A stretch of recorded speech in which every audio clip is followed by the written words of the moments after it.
Hello મિત્રો, નમસ્કાર. શિલાજ knowledge કોર્નરમાં આપનું હાર્દિક સ્વાગત છે.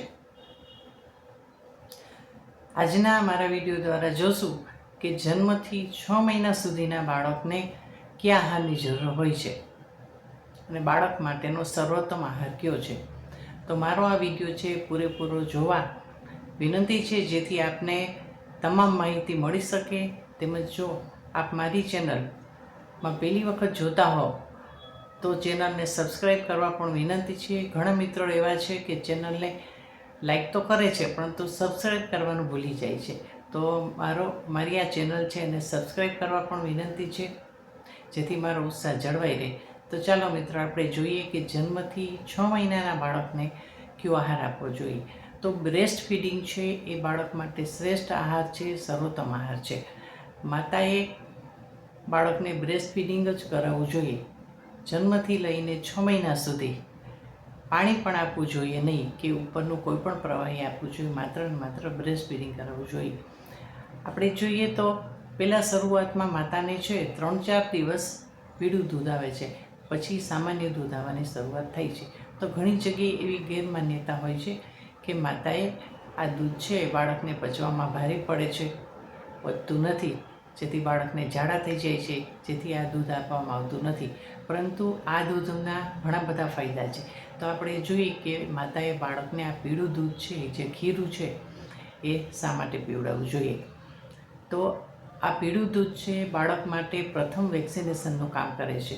એમાં રોગપ્રતિકારક શક્તિ, ઇમ્યુનિટી વધારે હોય છે, જેથી આ દૂધ બાળકને પીવડાવવું જોઈએ. આ દૂધમાં બાળકની વૃદ્ધિ માટેના તમામ પોષક તત્વો હોય છે, જેથી પણ આ દૂધ બાળકને પીવડાવવું જોઈએ.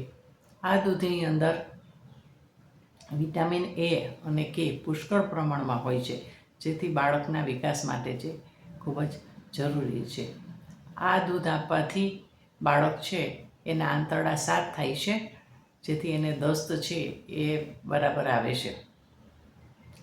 તેમજ આ દૂધથી બાળકને બહારની કોઈ પણ એલર્જી હોય એનાથી પણ બચાવે છે, જેથી માતાનું દૂધ છે એ બાળકને આપવું જોઈએ. ઉપરનું કોઈ પણ જાતનું પ્રવાહી આપવું જોઈએ નહીં.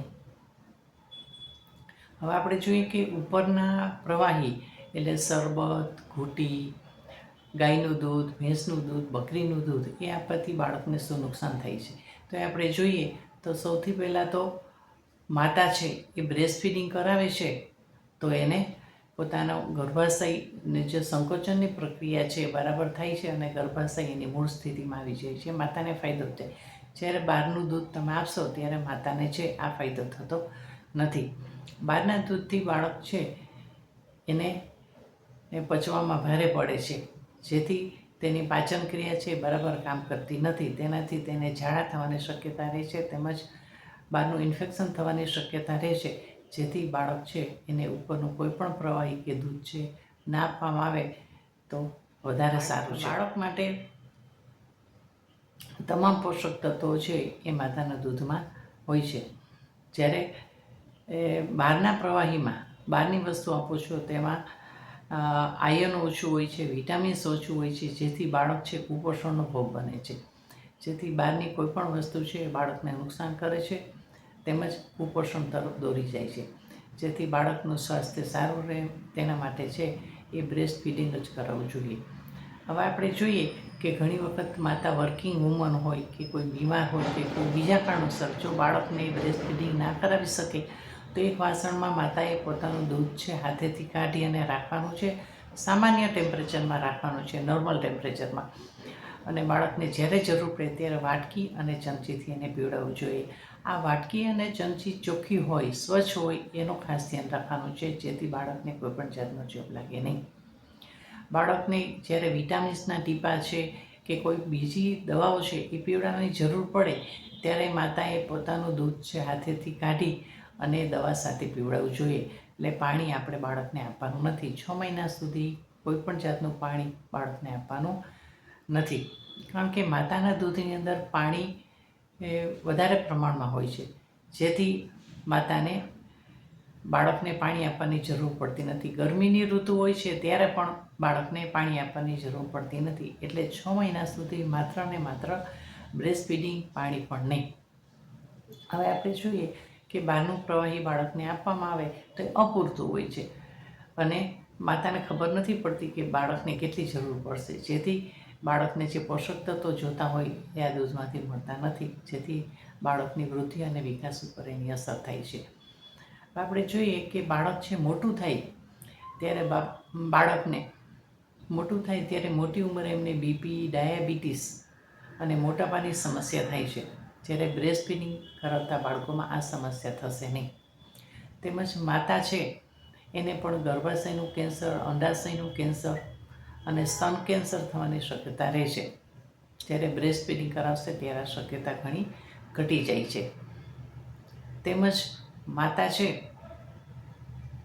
એને ફરીથી ગર્ભવતી થવાની શક્યતા રહેશે જો બહારનું પ્રવાહી આપવામાં આવે તો. જ્યારે બ્રેસ્ટ ફીડિંગ કરવામાં આવે ત્યારે આ છે બ્રેસ્ટ ફીડિંગ છે ગર્ભ નિરોધકનું કામ કરે છે, એટલે માતાને ફરીથી ગર્ભવતી થવાની બીક રહેતી નથી. એટલે ગર્ભાવસ્થા છે એનો પીરિયડ લંબાઈ છે, એટલે ગર્ભ નિરોધકનું કામ કરે છે. એટલે બ્રેસ્ટ ફીડિંગથી માતા અને બાળક બંનેને ફાયદા થાય છે. હવે આપણે જોઈએ કે સરકાર પણ માતા 6 મહિના સુધી બ્રેસ્ટ ફીડિંગ કરાવી શકે તેના માટે પ્રયત્નો કરે છે. તેના માટે સરકારે સરકારી નોકરીમાં હોય, અર્ધ સરકારી અને બોર્ડ નિગમમાં જે નોકરી કરતા હોય ત્યાં માતાને પેડ લીવ છે એ પ્રસૂતિની 180 દિવસની આપવામાં આવે છે, 6 મહિનાની આપવામાં આવે છે, જેનાથી માતા છે બાળકને બ્રેસ્ટ ફીડિંગ કરાવી શકે અને તેની સંભાળ રાખી શકે. તેમજ પિતાને પણ 15 દિવસની પેટર્નિટી લીવ મળે છે. એ પણ નવજાત બાળક અને માતાની સંભાળ રાખી શકે અને માતાને આરામ મળે તે માટે પિતાને પણ પેટર્નિટી લીવ આપવામાં આવે છે. ઘણી કોર્પોરેટ સંસ્થાઓ અને પ્રાઇવેટ જગ્યાએ પણ માતાને પેડ લીવ આપવામાં આવે છે ડિલિવરી માટેની. તો આ એક સારું પગલું છે અને માતા પોતાના બાળક પાસે જેમ વધારે સમય વિતાવશે તેમ બાળકને અને માતાના સ્વાસ્થ્ય માટે ખૂબ જ સારું છે. જો માતા બાળકને દૂધ પીવડાવવાનું બંધ કરશે અથવા તો ઓછું કરશે તો દૂધ બનવાની છે પ્રક્રિયા ઓછી થઈ જશે. એટલે જેમ બાળક વધારે ચૂસશે, જેમ વધારે વખત એને બ્રેસ્ટ ફીડિંગ કરાવશે તેમ માતાને વધારે દૂધ આવશે.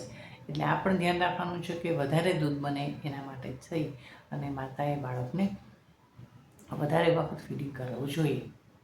હવે ઘણી વખત મહિલાઓ એવું કરે છે કે બાળક છે એને નિપલ ચૂસવા માટે આપે છે, બરાબર છે, તો નિપલમાંથી દૂધ બહાર નીકળે છે પણ એમાં દૂધ હોતું નથી. એટલે જે નિપલની આજુબાજુનો કાળો ભાગ છે એ બાળકના મોઢામાં આવે ખૂબ જ જરૂરી છે. આની અંદર દૂધની થેલીઓ હોય છે અને બાળક ચૂસશે તો દૂધની થેલીઓમાંથી દૂધ બહાર આવશે, એટલે નિપલ મારફતે દૂધ બહાર આવે છે. એટલે આ થેલીઓ ચૂસે બાળક એના માટે થઈ અને નિપલની આજુબાજુનો કાળો ભાગ છે એ પણ એના મોઢામાં જવો જોઈએ.